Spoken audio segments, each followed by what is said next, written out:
guys, ngayon magtatali tayo ng buhok. Kailangan sukmayan sa katali. Sukmayan na natin. Ouch! Naman ito nakitan.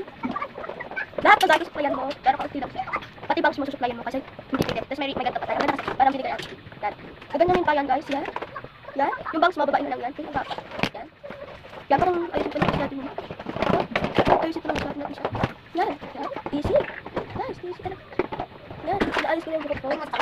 Lagyan pa natin tayo. Kasi baka na. Ayusin na lang yung buhok mo. Kasi papasok yung school sabi natin. Nice na. Diba?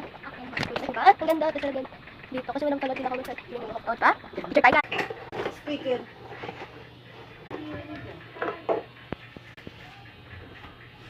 Okay na yung ano natin guys. Ay, huwag nyo kakalimutan guys. Follow my TikTok and subscribe. Ayusin lang natin yung buhok natin. Guys, pagkita ko yung buhok.